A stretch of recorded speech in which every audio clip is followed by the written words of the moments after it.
ti porsyento seknanti nutrition problem iti probinsya, pakainamanan ti underweight, overweight, wasting ken stunting, manipod kadagiti agtaw enti 0 aging 59 months.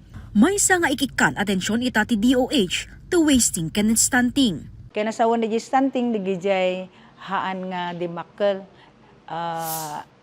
height for their age, kaslahaan nga may kanatad kanyada. So for the wasting mat, we are using the muwak tape. So dijay alalami ti arm circumference. So dijay may makikita no, dijay ubingket wasting. Matlaang dijay nakutong against ijay age na or the height na or the length na. Iti record ti PHO 1.67% when 259 ngubing tinabigbig a wasted. Bimabati kaso no maidasig ti 1.90% iti napalabas atawen. Manipod ti 6.95%. Bimabamit ita atawen ti 6.11% when no pakabuklan ang 945 nga ubing tinabigbig nga stunting. 3.38% dagiti ubing ang nabigbig nga underweight. Idinto 2.83 dagiti overweight. Agpada dagiti dua a bimaba no maidasig iti napalabas atawen. Siguro dito massive nga advokasya when it comes to eating the proper nutritious food kadagiti ubing.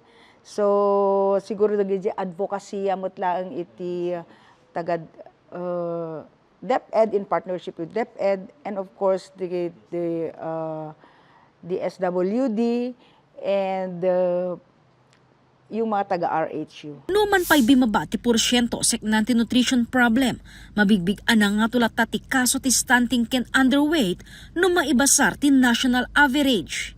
Iti entero a rehiyon Cordillera, ti probinsya ti number 1 seknanti wasting ken underweight issues, number 2 iti overweight ken number 3 iti stunting. Nakurang iti kaalaman, siguro iti ubing or the caregiver or the mother when it comes to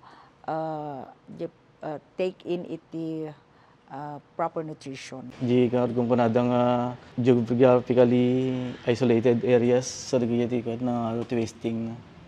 Di narigat nga danonan. Ti may isa nga nakita ti ma'am kat di katika prevalence ti teenage pregnancy pa yung nakatumot lang. Ti nakita damang kat dagiti mothers nga pregnant nga teenage. Idolinda ka no, ti pinagsikog namin. So nga, kada check up da, anda makumpleto. No, sa dato lang parang reaction, dandanida ganakin. No, kuno diretso dapat sa ospital, hindi pa naganakin. Target ti PHO ang maibaba ti 2% dagiti outcome ti 2026. Sumagmamanwa kadagiti addangda ti panakaited ti micronutrient supplementation kadagiti masikog ken panakamonitor ken full immunization kadagiti kayanak nga ubing. Agtultuloy met ti panakikinamaya ti PHO kadagiti na duma-duma nga ahensya tapno mapasaya at pay ti nutrition performance iti probinsya. Jessica Boreta, Balitang, Solid North.